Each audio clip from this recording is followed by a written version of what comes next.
안녕하세요. 고양이의 미친 수의사, 고양이의 미친 남자, 수의사 고민남입니다. 최근에 어떤 보호자분이 저한테 물어보셨어요. 우리 아이는 어렸을 때부터 헤어볼 토하고 구토를 자주 하는데 최근에는 한 일주일에 한두 번 정도 구토를 하는 것 같고요. 고양이들 구토하는 거는 뭐 당연하다고 하고 밥도 너무 잘 먹고 활력도 좋은데 뭐 괜찮은 거 아닌가요? 라고 물어보시더라고요. 제 대답은 네, 전혀 안 괜찮습니다. 헤어볼은 일반적으로 한 달에 일반적입니다. 네, 오늘은 헤어볼에 대해서 알아보도록 하겠습니다. 헤어볼이랑 고양이의 습성과 특성으로 생기는, 즉 그루밍과 고양이의 해부학적 특징적 구조 때문에 생기는 이물입니다. 그러니까 고양이는 하루에 2시간에서 4시간 정도를 이제 자기 털을 혀로 빗는 그루밍을 하게 되는데요. 이때 이제 혀의 사상유두라고 하는 돌기가 목구멍 쪽을 향해 있기 때문에 고양이가 털을 빚어서 뱉지 못하고 자연스럽게 식도로 넘어가게 됩니다.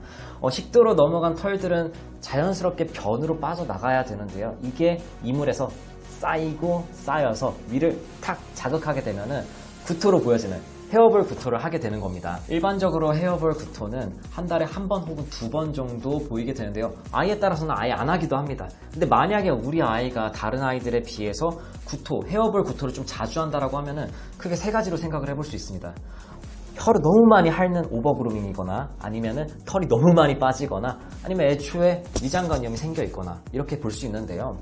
만약에 마지막에 말씀했던 위장관염이 생겨 있는 경우에는 뭐 예를 들면은 한 번 구토할 때 3번 이상 구토를 한다던가, 아니면 일주일에 2, 3회 정도 주기적으로 구토를 한다? 이거는 위장관염에 준해서 새로운 감별 진단과 치료가 필요하기 때문에 구토에 대해서 나중에 얘기해 드릴 때 조금 더 자세하게 다루도록 하겠습니다. 너무 많이 핥는 경우는 이제 오버 그루밍이라고 할 수 있는데요. 예를 들면은 알러지를 포함해서 이제 어떤 몸에 감염이 있을 때 전신 염증에 의해서 소양증을 느낀다거나, 혹은 강박에 의해서 열심히 핥을 수 있어요. 이럴 경우에는 수의사를 만나가지고 강박에 대한 약물을 먹거나, 혹은 몸에 있는 염증들을 치료할 수 있는 약, 혹은 사료 변경, 이런 것들을 통해서 관리를 하셔야 됩니다. 만약에 털이 너무 많이 빠져요 라고 한다면 어쩌면 털갈이 시기일 수도 있고요. 아니면 우리 아이가 털이 원래 많이 빠지는 장모정이어서 그럴 수도 있고요. 아니면은 나이가 들거나 전신질환이 있을 때에도 털에 피모가 약해지면서 이제 털 빠짐이 좀 많이 보일 수 있는데요. 이럴 때 가장 중요한 거, 가장 하셔야 될 행동은 뭐냐면 브러싱입니다. 브러싱은 매일매일 빗질을 통해 가지고 죽은 털을 미리 섭취하기 전에 골라내주는 건데요. 여기서의 팁은 정방향으로 빗질을 하다가 역방향으로 다시 빗질을 하고 다시 정방향으로 빗질을 하면서 이제 사이사이 숨어있는 죽은 털들을 제거해 주시는 게 포인트입니다. 이렇게 했을 때는 효과적으로 구토의 빈도를 많이 낮춰줄 수 있고요. 만약에 아이가 이 브러싱이라고 하는 과정을 너무 싫어한다, 그러면은 되도록이면 강요하지 마시고 조금 아이한테 적응할 시간을 주셔야 되세요. 추가적으로 이제 미네랄 오일이라던가 아니면 섬유소가 함유되어 있는 보조제, 사료, 그리고 캣그라스를 통해서 대변으로 배출을 돕거나 혹은 위를 자극해서 구토를 유발하는 등의 방법 등이 있을 겁니다. 근데 이렇게까지 해야 되냐고요? 네, 그렇습니다. 헤어볼이 구토의 빈도를 자꾸 증가시킬 경우에는 역류성 식도염 같은 것들이 생길 수 있고요. 혹시나 이제 구토하는 자세가 잘못되었을 경우에는 오연성 폐렴을 유발할 수도 있습니다.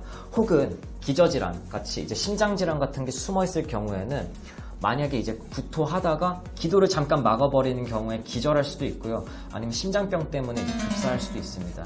그리고 사실 병원에서 좀 자주 보는 현상이기도 한데요. 헤어볼이 컨트롤이 되지 않고 위로 나오지 않고 아래로 배출되다가 막혀버린 경우에는 장폐색을 유발하거든요. 이럴 경우에는 어쩔 수 없이 수술로 제거해야 되기 때문에 헤어볼 관리는 대단히 중요한 관리입니다. 우리 아이가 헤어볼을 토하는데 그 빈도가 조금 높다고 한다면 위와 같은 맥락으로 수의사와 상담을 하시는 걸 추천드립니다.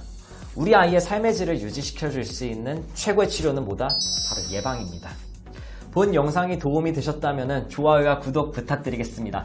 다음에도 알찬 정보를 가지고 돌아오도록 하겠습니다. 이상 고양이의 미친 수의사, 고양이의 미친 남자, 수의사 고민남이었습니다. 감사합니다.